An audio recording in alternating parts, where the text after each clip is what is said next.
Good morning, everyone. Thank you for joining us. And as you get settled in, I will do a brief introduction. I'm Beth Francesco, the Deputy Executive Director for the National Press Club Journalism Institute in Washington, D.C. I hope that you'll say hi and let us know where you're joining from in the chat. We're so glad that you're joining us today for a discussion that unfortunately remains a timely topic and issue for journalists and the public that they serve.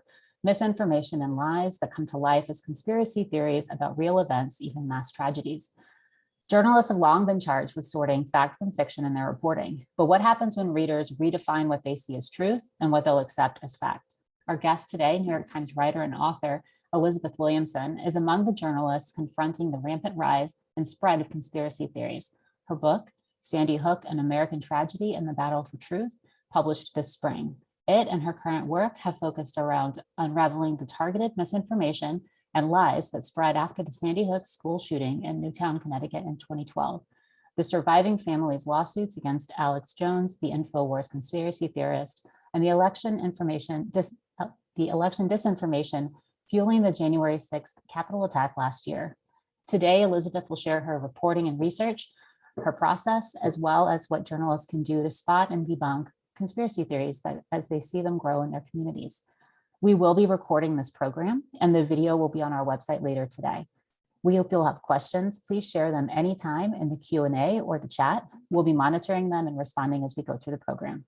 It's now my honor to introduce Elizabeth Williamson, a feature writer for the New York Times Washington Bureau and a former member of the New York Times editorial board. She's worked at the Wall Street Journal and the Washington Post, and she spent a decade as a foreign correspondent in Eastern Europe. Elizabeth, welcome. Can you get us started today by sharing the premise of your book and some of your key findings? Sure. Thanks so much, Beth. I appreciate your invitation to have me here. So the book, Sandy Hook, An American Tragedy and the Battle for Truth, is less about the shooting itself than the aftermath, when a group of people decided to portray this as a false flag operation, meaning a government pretext for confiscating Americans' firearms. But what I didn't really know when I started out on the book in mid-2018, I sort of originally saw this as a test of the First Amendment and, the Alex Jones of Infowars, who is the super spreader of the Sandy Hook hoax, and other conspiracy theorists claim that the First Amendment protects their right to spread these falsehoods that impact vulnerable people. But in talking with Lenny Posner, who is the father of Noah Posner, the youngest Sandy Hook victim, he has a tech background, and he helped me to understand that Sandy Hook really is a foundational story of how misinformation and false narratives spread in society. So in the book, I trace the through line from Sandy Hook to Pizzagate, to QAnon, to Charlottesville, to coronavirus myths, the 2020 election conspiracy theories and lies, and finally the January 6th insurrection at the Capitol, just to show how this is really a societal problem that appears to be metastasizing. I think you're muted. That sounds like you unraveled in your original reporting. You ended up taking a very different path than what you originally set out to do. What did you learn about how conspiracy theories can come to gain power and spread in the way that you've seen them spread? So really what I learned was that it is less politics or ideology than psychology that determines whether someone will be a conspiracy theorist and how committed they will be. So of course, a lot of these conspiracy theories, the ones that I mentioned around those events, are political in nature, and they tend to be embraced by people on the far right. But really what I learned, and I think is important for all of us as journalists to remember, that people who embrace these theories are doing it for a different reason. By being part of a group, and again, this is all done through social media, so people gather online, they embroider these theories, they build each other up, they share what they've learned, they pick apart the official story for anomalies, and then again, they put this all out there in a kind of growing, as Lenny Posner calls it, conspiracy blob.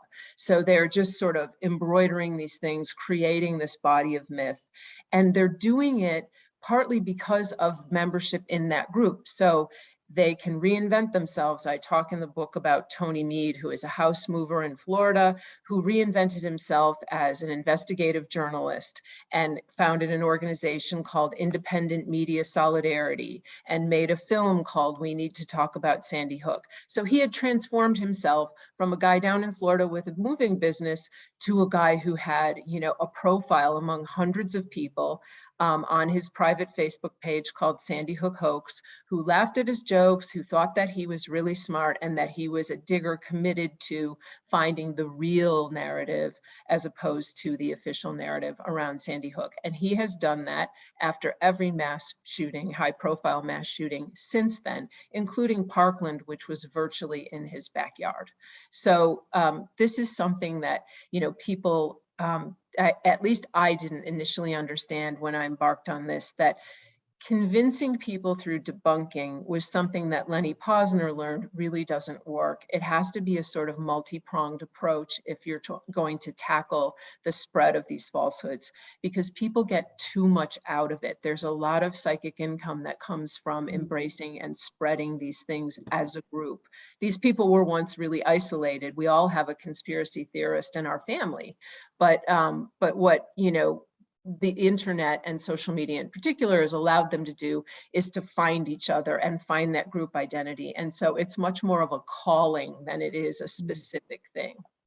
Calling and sense of belonging is really the theme there. You mentioned 100%. Debunking. Can you talk to us about the difference between debunking and prebunking information? Yeah, absolutely. So debunking is, of course, everyone who's here who has done fact checking, and I think we've all done it at this point, knows that that's a vital component of, kind of confronting these theories as you encounter them in your reporting, or as you read them, or you see them online, or you see them on television, or whatever it is. Confronting these sorts of theories with the facts is part of it. But again, as I said, getting people to sort of disabuse themselves of these false notions is a lot harder. So prebunking is something that, and it's also called inoculation theory. At Cambridge, there's a guy, a researcher, psychologist named Sander van der Linden, and he's created a couple of games, some of them around different types of conspiracy theories around elections, around coronavirus myths. And what it does is he invites people to play this game. So invent a conspiracy theory of your own. Make sure it has all the elements. You demonize the other. You pick a group to make the villain of your plot. You make it incendiary. This is where the whole pedophilia groomer thing comes in. Accuse someone of something really heinous that makes people angry. Figure out how to make it go viral online. And once people participate in this, if they are conspiratorially minded, one of the things that they're really interested in is sort of having the inside track, like being the sole possessors of some kind of information. And so this uses that propensity for them to say, when they go online and they see actual conspiracy theories, that they'll recognize, oh, I know how the sausage is made. I created a conspiracy theory on my own. I know that that's not real. And the research has shown that they are more likely to report those theories and less likely to spread them. So that seems to be a more hopeful approach than flat out debunking of people who have already embraced these theories. Those games, the gamification of it, and that helps like really harden the thought process around it. Yes. Yeah. Yeah. We'll share some links to those types of games in the follow-up email to this program, just so people can see what you're can really kind of play along and see. Yeah. Yeah, you can play them yourself. They're available online, so you can see how it works. So, one of the things that we've talked about, Elizabeth, is the hardening of this strategy, this evolution of the lies and disinformation strategy since Sandy Hook. Can you talk to us a little bit about that? And how do you acknowledge that in the strategy itself and in any reporting that you do around the subject? Sure. So after Sandy Hook, it was really the first high-profile mass shooting to generate this viral campaign of disinformation, where you had tens and hundreds of thousands of people saying that it never happened or that it was a hoax. That was really the first time that that had happened. And the reason that it happened was that it coincided with enormous take-up in the number of people who had social media accounts and were then able to spread this. But it also was something that was utterly new at the same time. So it was more fringe characters like Alex Jones and like the individual conspiracy theorists who became his content providers. But as time went on and people began to congregate around all high-profile mass shootings and spread these theories, you start to see this being adopted as a strategy by people on the far right who are opposed to new gun legislation. And so come a decade down the road and you have something like Uvalde, within an hour or two after Uvalde, people were putting the mainstream media coverage up on Facebook and on their social media accounts and saying that this was a hoax. But you also saw people who were in Congress and people who are at the top of the government and people who were attending the NRA convention in Houston that weekend after, spreading disinformation around the shooting. And that doesn't really mean that they want to convince people that it didn't happen.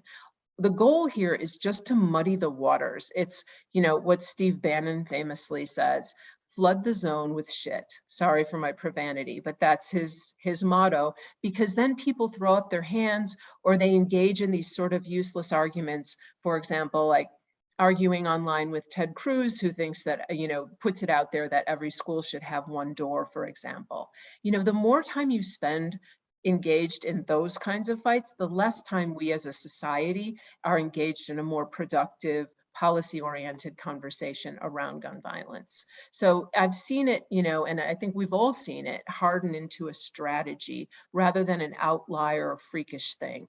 It has become an actual tool in the toolkit for people who don't want change in the aftermath of an incident of gun violence.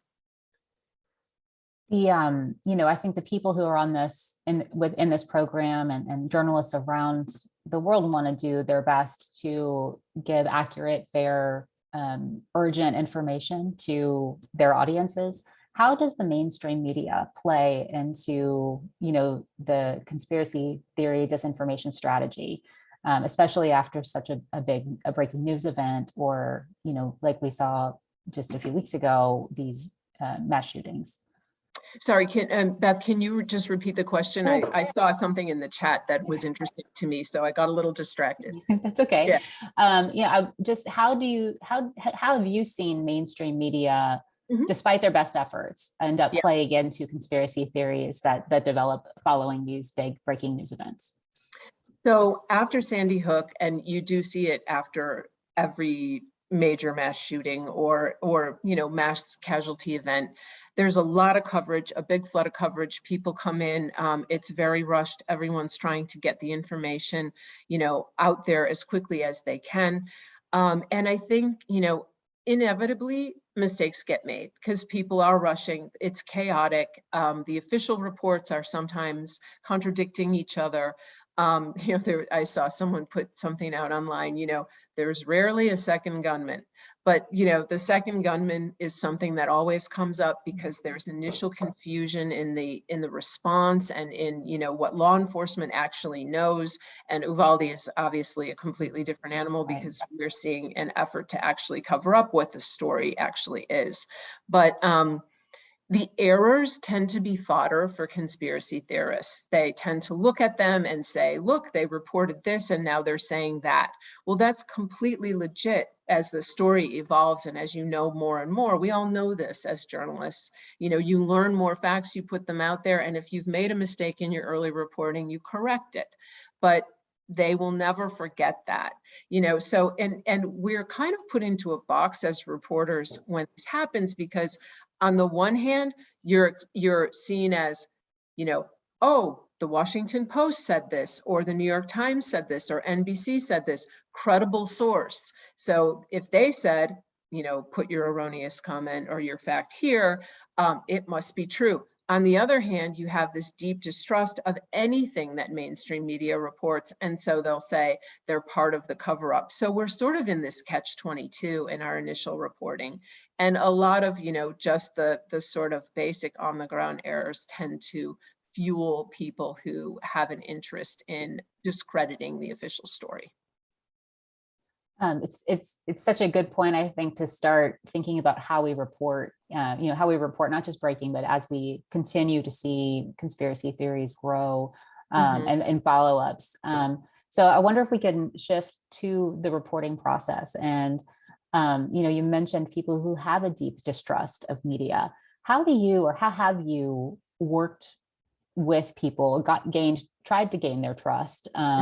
Or, what are some methods that you've used that have been successful in getting people to talk to you when you need them to? Okay, so first I want to, by way of a shout out to my colleagues who cover these events right after they happen. I did not cover Sandy Hook in the immediate aftermath of the shooting. I did not go to Newtown then. I went to Newtown when I was working on my book and covering the family's lawsuits against Alex Jones. But when you are dealing with traumatized people, I mean, one of the sort of the first stop, I think the go-to for everyone, and a lot of journalists know this already, but it definitely bears repeating. The Dart Center for Journalism and Trauma at Columbia Graduate School of Journalism is just a fantastic resource for anyone who wants to learn a little bit more about how to cover, these events, but also to talk with people who have been traumatized by them. Excuse me, one sec, I'm just gonna cough. Sorry everybody, I have a little cold, so I'm gonna have to just a sec.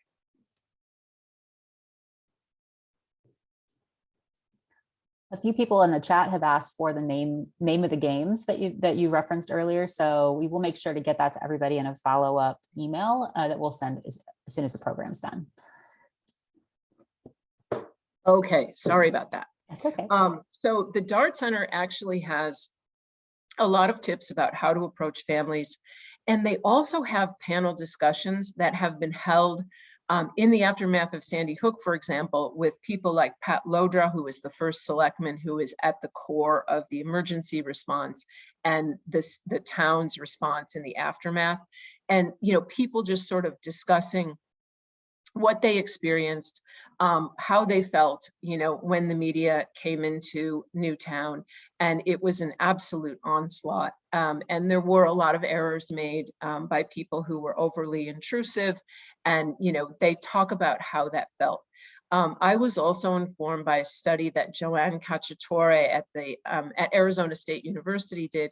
She is a social worker who has done a lot of work with people who are grieving and impacted by traumatic death. And she offered a lot of pointers, including a study called, and I'm gonna just recall this from memory, but if you Google it, it will come right up. I always cry when I hear 26.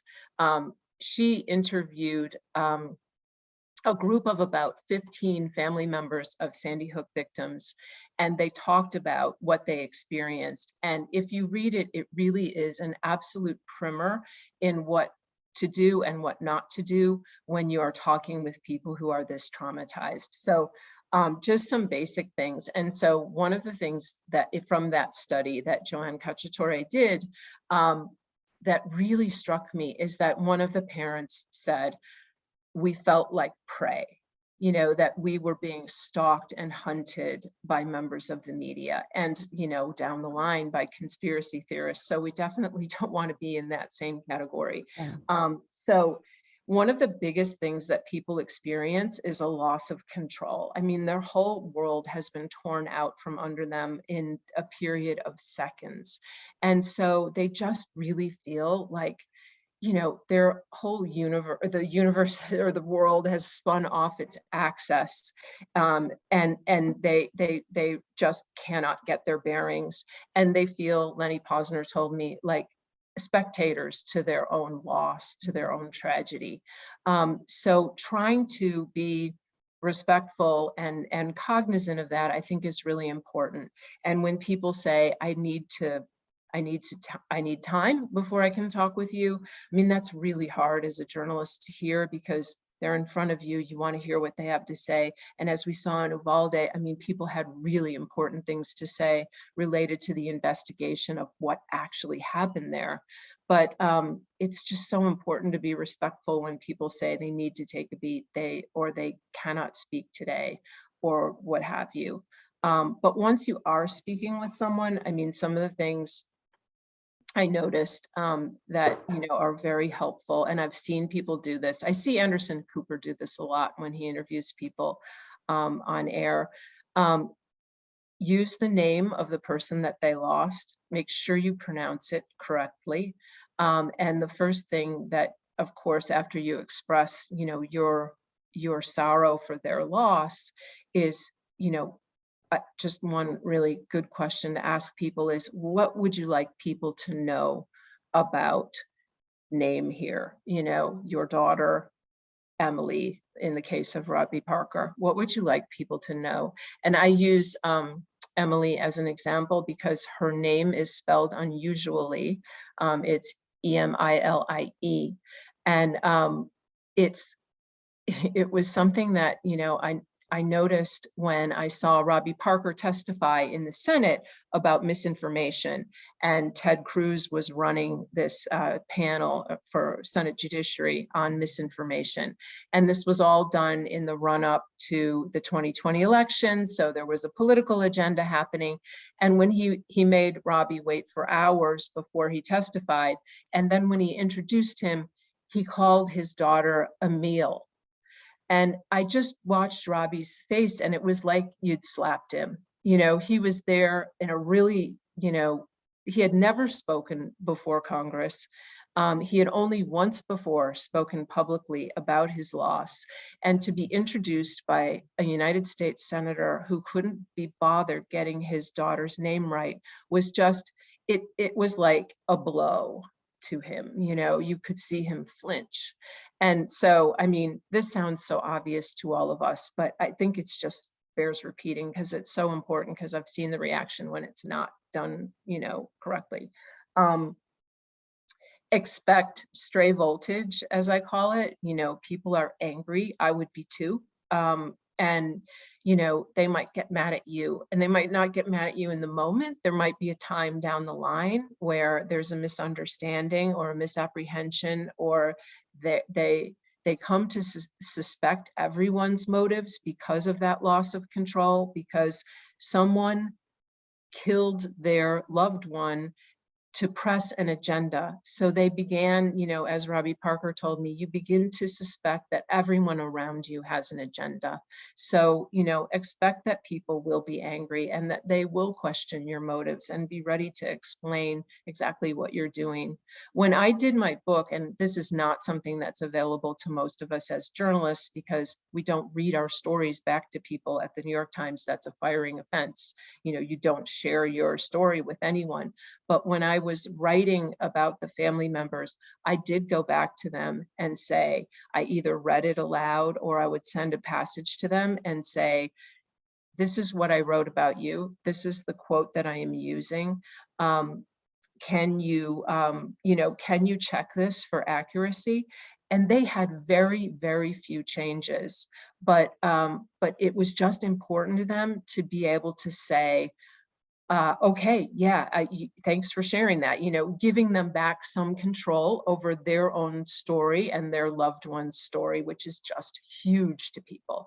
And also there's an additional reason for doing that, and that's that people in deep trauma have a kind of brain fog, and they don't always remember things. I mean, they don't remember that maybe that they even spoke to you, or if you're a person who arrives on the scene, or they don't remember a specific incident correctly, or I mean, I remember a parent describing what their child was wearing, and then months later when I double checked that, saying, I think I might have got that wrong. So then I had to go back to the postmortem exam to find out what the clothing was and what piece of clothing hadn't been correct. So, that is something that we have to accommodate. And then, you know, just the obvious respect and empathy, and not only for the people for whom we normally would have a great deal of respect, the victims, their families, etc., but also for, you know, and I did see this even when people were questioning the law enforcement in Uvalde, you know, people were saying, thanks for answering, thanks for your time, you know, just because that we want to get information. And if we don't treat people with respect, you know, they have a reason to shut us down. Such good points, especially around trauma-informed reporting methods, and thinking through how to be respectful while trying to gather the information that you want to deliver to the community, so that you can get accurate information out to the public. Yeah. In your reporting for the book and in other stories, you've talked with or tried to talk with people who have an agenda, who have that, who are bad actors. How do you personally, as a journalist, as a writer, how do you sit down and interview somebody whose views to be false, or based on falsities? Talk to us a little bit about your process. How do you get ready for that, and how do you keep the respect going when it sometimes feels like that's not what you're getting back? So I talked with Maren Cogan from Vox about the book several weeks ago, and I just give her big credit for asking this question. How do you sit down with some of these people? I just really hadn't thought about it that much before. But I think holding firmly in mind what your goal is, and that's to try and understand why someone would embrace this theory, not because you want to empathize, and certainly not because you share their view, but because you want to understand why this is happening and how this works. And so just kind of keeping that goal in mind, I find is helpful. You've got your list of questions, what you need to learn, what you want to, what you want to tell people, the sort of whys and hows and all of that. And so then I try to ignore some of the, the sort of incendiary stuff, like, yes, these are people who contacted Sandy Hook family members online and literally asked them to dig up their children's remains and prove they'd actually died. I try to put that out of my mind and just try and understand, why would someone do something like that? And that makes it a little easier just to ask your questions and not be angry. And also, bearing in mind that a lot of these individuals, and I hold Alex Jones to the side because I am convinced that his business requires him to embrace these theories and to spread them. And so that's a different motivation than some of these others who are lonely people. I found a lot of them have trauma in their backgrounds themselves. Some of them truly believe this. They are genuinely deluded or gullible. Others are afraid to give up on this because they get so much psychosocial income from, being part of a conspiracy group. So I'm asking them these questions and understanding that about them at the same time. I would get madder at the people who know better, lawyers, for example, people who are pressing this agenda and they know full well that the shooting actually happened, or they get frosty with you because you're asking them, why would you represent Alex Jones? Your firm, can choose from among clients. Why would you take this on? And if they get upset with you about that, that is harder to understand and that's harder to overlook. So you mentioned when you were speaking with a family member who maybe misremembered something, the article of clothing. This may be a little granular, but I'm interested to know what you mentioned going back to the ME report to get more specifics and clarification. You gathered so much material, so many public documents, so much, you had tens of thousands of pages to work through. I wonder if we can shift a bit to how you went through all of that extensive reporting and research and organized your thoughts around this. You were connecting very large events and emotional events. How did you, as a writer and journalist, organize yourself and get prepared to chart this out? So I guess I was fortunate or unfortunate in that there were two waves of documents. So my colleague, Emily Steele, and I did a story before I ever embarked on the book, kind of our first deep dive into Alex Jones and the Infowars business. And in our reporting, we were given a huge trove of documents that talked about how the business operates, and including a lot of, extraneous records that, while they were pretty interesting and crazy, they would not, really be included in our reporting.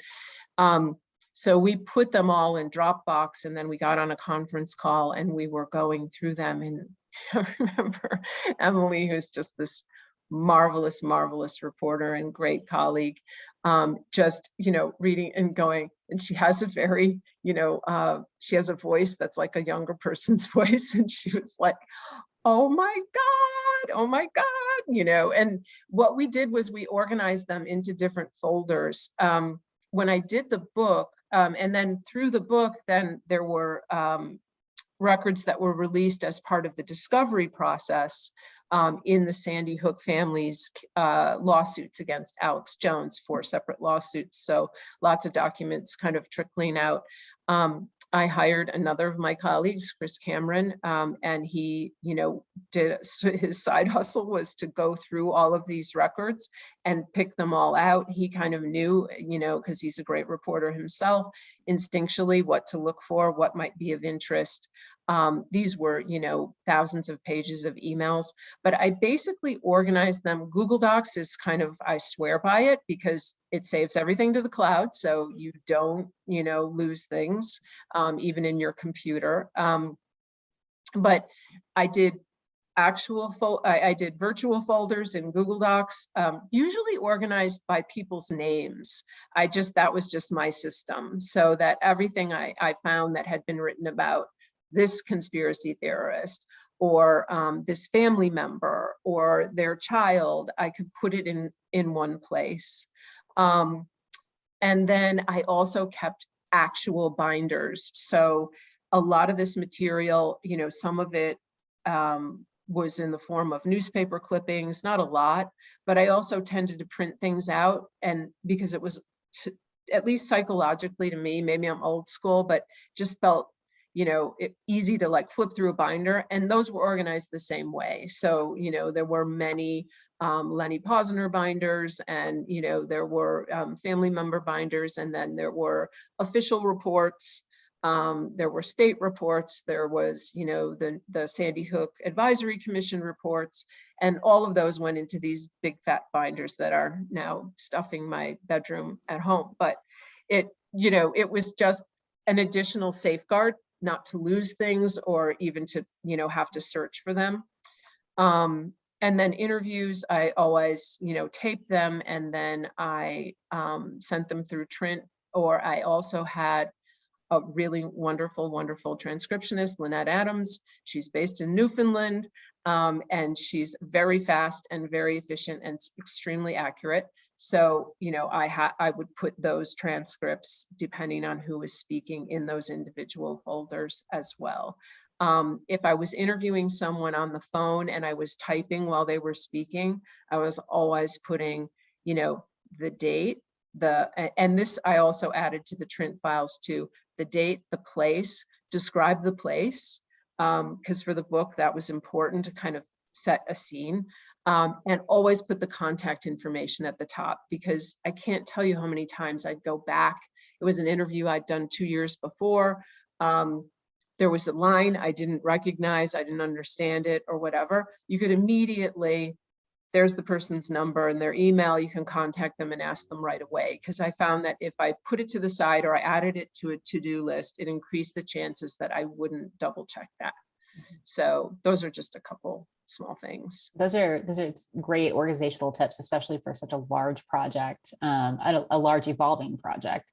What was it like working with an editor on this? I mean, with so much material, editing yourself or working with someone who maybe challenged some of your writing decisions? What was the editing process like?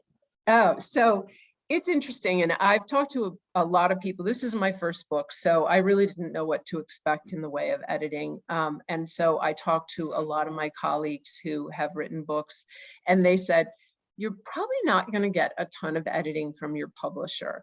You probably need to bring on someone who knows you and knows your work. So one of the advice, a bit of really important advice I got from David Hoffman, who's a former foreign editor at the Washington Post, who has written his fourth book comes out this month, actually. He was the one who gave me the binder idea. He's really old school. He's completely paranoid about losing his work in a computer, more so than me. I'm like, David, it saves to the cloud. What are you talking about? He's like, I don't care, you know. So, but his thing was bring on readers. And I know a lot of my colleagues who are authors, this is not news to them or anything, but I chose 10 people. Some of them were colleagues, but others of them were just avid readers themselves who are very well-read, smart people. And some of them were people who I knew had a certain take on an issue, meaning that, you know, they had a certain level of empathy or they had studied, you know, the history, for example, and so they would bring a certain sensibility. They all read a first draft of the book. It was extremely disorganized. It was super long. But they all went through it, and I asked them to just give me like no line editing, but just your sort of, you know, 30,000 foot takes. You know, what about the organization? What about this or that? And then I had a couple of those readers who were actually in my Google Docs when I was writing chapters, and they would offer in the comments, I need to know more about this. Scott Shane, who is a former national security reporter at the Times, was just an absolute godsend to me because he was in my manuscript and he would say, I need to know some historical, this is one real thing that he said, I need to know some more historical sort of forebears for Alex Jones. Help us understand him as an American type. You know, what is he like? Is he a Father Coughlin? Is he, you know, is he an American Goebbels? You know, who is he? So that was a really good suggestion. Another one that he had was, there was the moment where Alex Jones invites Donald Trump onto his show. And this was the beginning of the alliance in which, you know, Alex Jones's constituency put Donald Trump over the top, you know, for the presidency. So, you know, here's Shane, you know, saying like, this is a pivotal moment, set this up a little better, you know, make this a chapter beginning or do something. So my readers were really invaluable. And then I had a colleague who I hired as a proofreader and a fact checker, who is an editor who edits my work at the paper. And so she knows me and she knows my foibles. And so, and she also is incredibly creative. Her name is Justine McKelly. She is incredibly detailed and also very creative and had ideas for how to put certain, you know, sentences over the plate, or she's written some of the best headlines of my stories. And so she has that sensibility and she was able to help me a lot. But you're not going to get as much help from your publisher as you will get from your peers. And by that, I mean, not only the readers, but just, I don't know a lot about tech. You know, I don't know about the machinery of how this stuff spreads. And so I was able to talk with people like Charlie Warzel, you know, wonderful colleague, former colleague at the Times, who's now at the Atlantic, and Kara Swisher, who is at the Times and about to go back to Vox. And Kara was just, I mean, I just sort of sat there over coffee with her while she walked through some of this. And I saw how she, who does understand the machinery of it, can break it down so the layperson, in this case me, but then eventually my readers, can understand it. So yeah, I just would say, lean on your colleagues. They are happy to help you, and they are such a wealth of information and knowledge. That's great. That collaborative spirit and, you know, just tapping the people around you is such a good piece of advice for those of us who are thinking about tackling a project, you know, like this. And if you look at anyone who looks at the acknowledgements in the book, you'll see how many colleagues helped me. I mean, it's a big list, and it's a lot of super, super smart people. And I'm just so fortunate that they offered me their point of view and their base of knowledge. We also are fortunate that you're with us today. And it looks like our participants, a couple of people have some questions. So this is a good Great. time to ask anybody in the audience, if you'd like to ask a question of Elizabeth, please put it in the Q&A. We have a few to get us started. Let's see, we have one here from Jennifer, who says, how can we balance the newsroom ethics of not naming the perpetrator with learning who caused the mass violence and studying their trajectory that led to the violence? Oh, that's a great question. So there's an organization called No Notoriety, and it was founded by Karen and Tom Teeves, whose son Alex died in the Aurora shooting in 2012 while protecting his girlfriend from gunfire and saving her life. So I just want to, walk up to this by saying that. So what happened to them was, after Aurora, they got a call. They were on vacation in Hawaii. It was his girlfriend. She was hysterical. She had lost touch with him. She didn't know where he was. They went on the news, and all they found was information about the gunman, and they could not find information about any survivors or victims.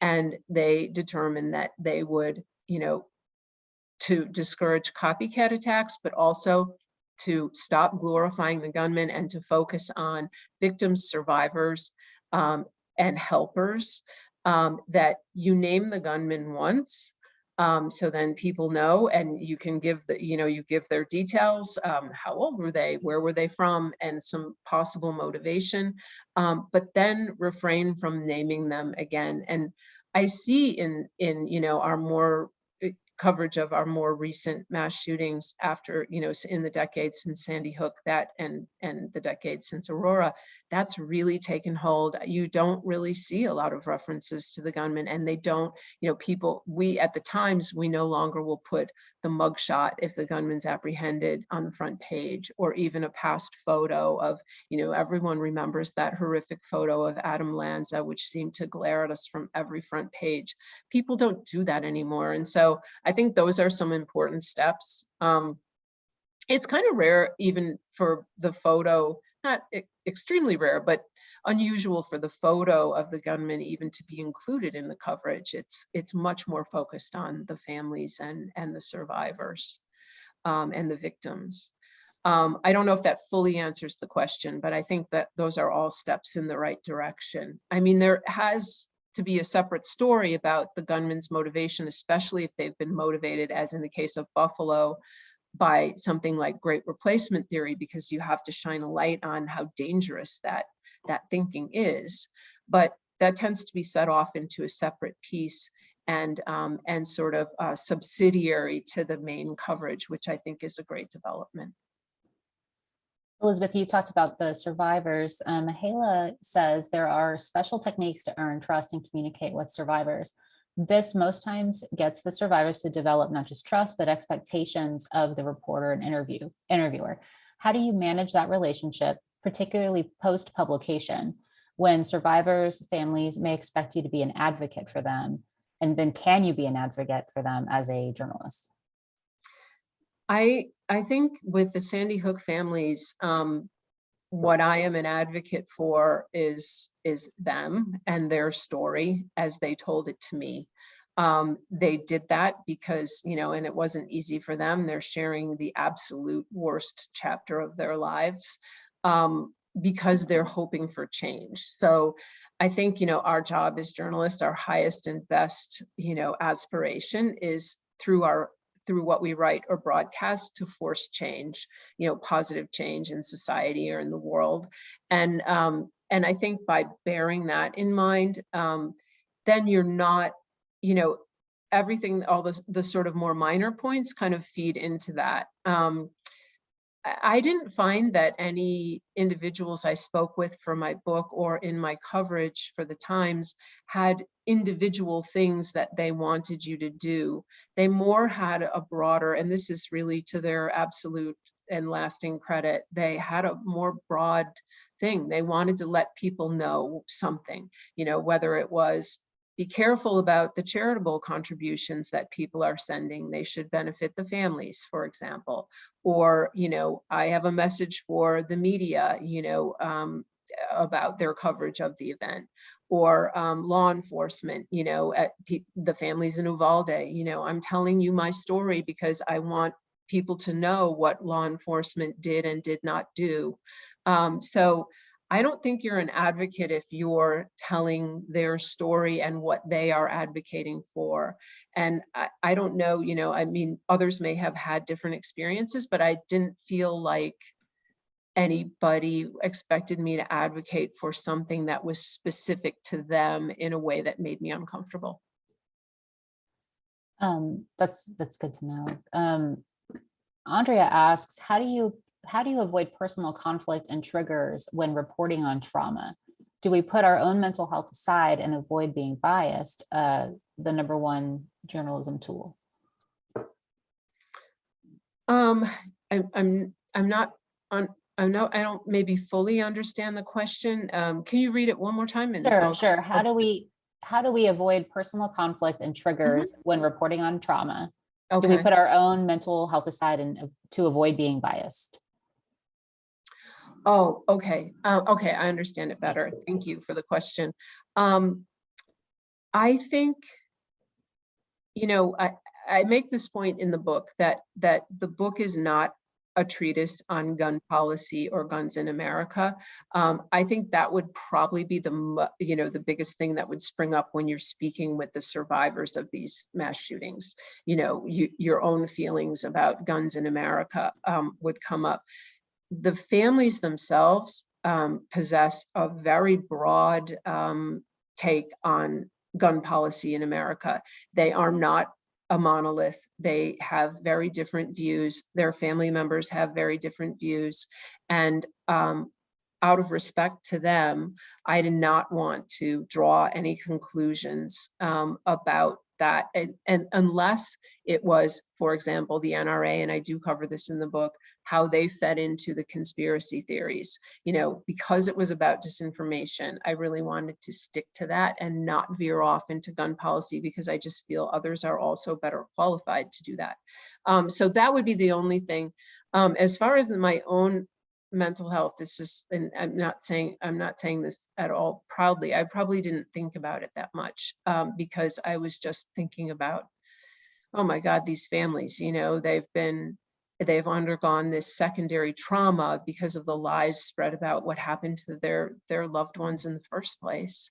And so I didn't really focus a lot. I mean, of course it makes you upset and sad, and I am right now, but I think that's really important. I think the thing you worry about is if you don't feel that way, it maybe means you're losing something in the empathy that's so important for us to have as reporters. So if you don't, fall apart from time to time, I think, that might be the greater worry. And I don't say that to be overly stoic and say, if you're feeling really awful, seek some help, talk with another reporter who's covered these and maybe, how they deal and who they've talked with.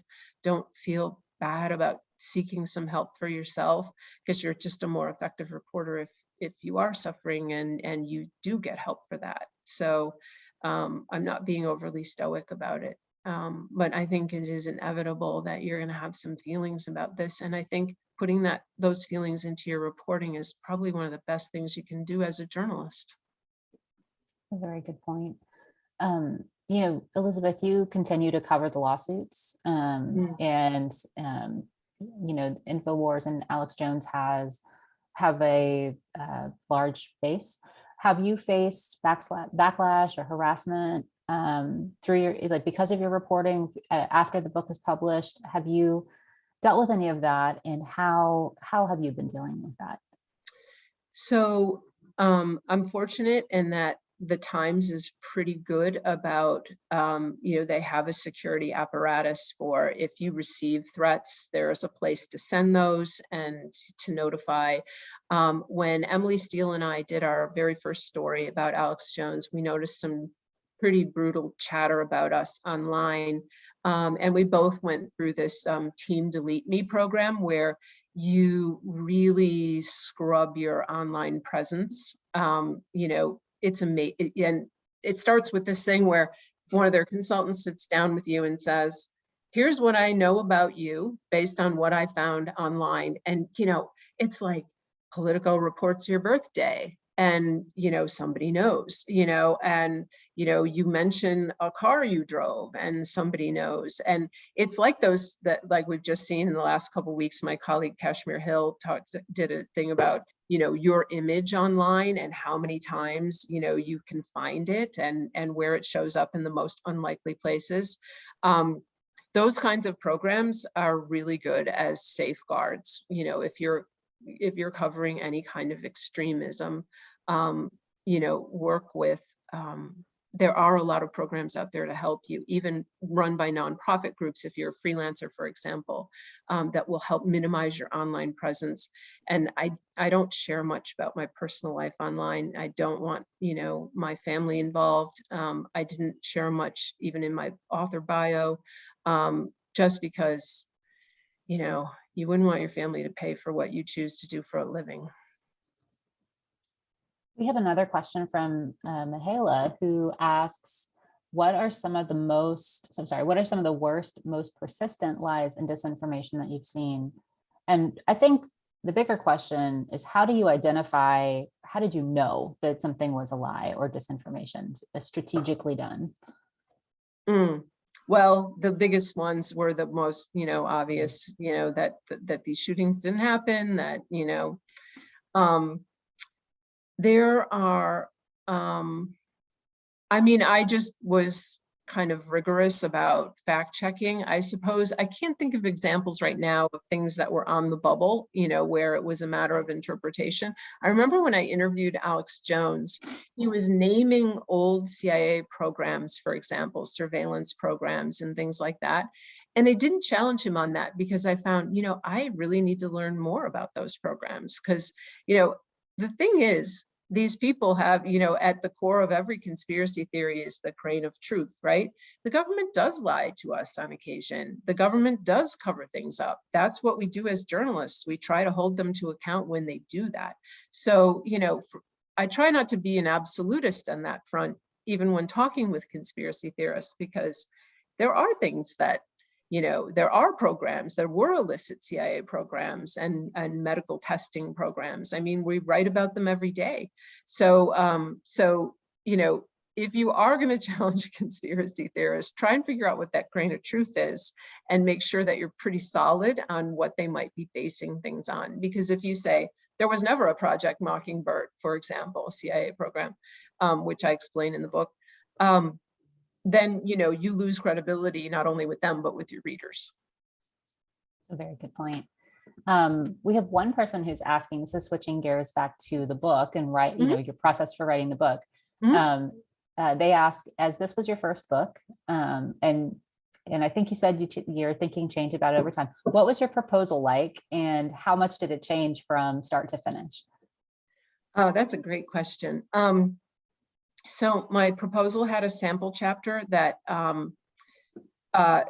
terrified a lot of publishers because as the first chapter, I went through the actual shooting, what had happened. That chapter survives now as the prologue, and I deliberately made it the prologue so that if you are someone who is really traumatized by walking through that day, December 14th, 2012 in Newtown, you see where it is and you're able to, encounter it when you're ready, but it's not part of the narrative. It's not chapter 1, you have to read this. I try to have a little mercy on my readers, but at the same time, I don't want people to look away. I had to establish a baseline truth of what happened.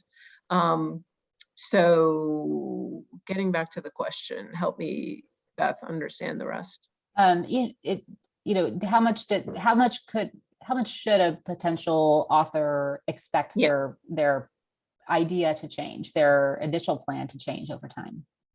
Yeah, so, the proposal, sorry. Yeah, so sorry, I lost my train of thought there. I got into the like organization. Yeah, I mean, mine changed a lot. I mean, as I was finishing the book, January 6th happened at the Capitol. And that to me was the apotheosis of what I had been tracing. And that was that more and more people were embracing these theories, and more people were willing to defend them with confrontation and with violence. And so that to me was just the sort of exhibit A. So my book, traced that, but that was kind of the oh my God moment. We've since had others, but that was, so that provided the kind of, narrative thread, and like I said, the apotheosis of what I was writing about. So that did change. The book was more narrowly focused when I started. It was much more about the First Amendment test posed by these lawsuits and by what happened in the aftermath of Sandy Hook. We have a great question from Lauren about trust and the mainstream media. So I'm going to ask you to think about this two ways. She asks, why do you think that so many people don't trust the mainstream media at this point in time? I'd like for us to think, for you to answer that at both the national mainstream media and maybe trust with local media. So I think a couple reasons, and this isn't a complete list, but social media and the dawn of social media and everybody else who operates online, whether it's an individual outlet like an Infowars, or it's the Gateway Pundit, or it's the Daily Kos, I'm not putting them in the same category. Please don't at me. But it allows, our media environment now has changed so enormously, and this is not news to anyone on this webinar, but you are now allowed to choose the media that reinforces your own point of view. And so what we see, even at the Times and maybe in bigger outlets in particular, people who are accustomed to getting their news maybe just online, only on social media, or they're used to picking and choosing the news reports that reaffirm their point of view or their political stance, want to hold everybody in that lane. So if we hold the Biden administration to account, there will inevitably be some readers who feel that we've betrayed Democrats because they view the paper as a left-leaning paper, for example. So I think, that atomization of the media has eroded people's trust, because they feel like no matter where you're coming from, you can find a news outlet, term used loosely, to reinforce that, including if you are a rank conspiracy theorist. So I think that's one thing that has collectively eroded everybody's conception. One of the lawyers for the Sandy Hook families told me, if we have no arbiters of truth, anybody can be an arbiter of truth. And I think that is the situation that if we're not there now, we're rapidly approaching it. Second, our trust in the mainstream news media has been eroded by design by people at the top of our government. Calling the New York Times or other outlets the enemy of the people, former President Trump, is a dangerous thing, because it allows people, even if they don't believe it, to say, I wonder why he said that. Again, muddying the waters and making people doubtful. A strategy of confronting or demonizing the news media that are really trying to present facts has eroded Americans' trust across the board in the media. I'm not, saying it's all their fault. I think that there are a lot of factors, but when you have people at the top of the government saying, don't trust anything you see or read from the mainstream news media, that has an impact on people. I'm going to cough for a second. Well, I think that's probably a good place for us to wrap up. Just looking at the time and making sure we're respectful of your time. Thank you, Elizabeth, for sharing your expertise and your experiences covering the growing issue of lies and disinformation in our world, especially for the tips on how we can personally and professionally think about this and do a better job at pre-bunking. We are going to share the link to Elizabeth's book in a follow-up email. Here it is right here. It's fantastic. And thank you to everyone who joined this webinar today for all your great questions. I'm sorry that we didn't get to all of them. I wanted to interject too, Beth. Oh, if sure. anyone wanted to send a question, I am happy to address them. I don't know if there's a place they can send them. If I know we didn't get to too many, so I do apologize. Sure, we can, if you'd like to, if you have questions that we can forward to Elizabeth on your behalf, you can email to institute@press.org. The link is in the chat. That's a great, thank you so much, Elizabeth. It's very generous of you to offer that. Well, thank you again, and I hope everybody stays well. Thank you for being here, and we hope to see everybody again soon. Thank you again, Elizabeth. Thanks, Beth. Thanks, everyone.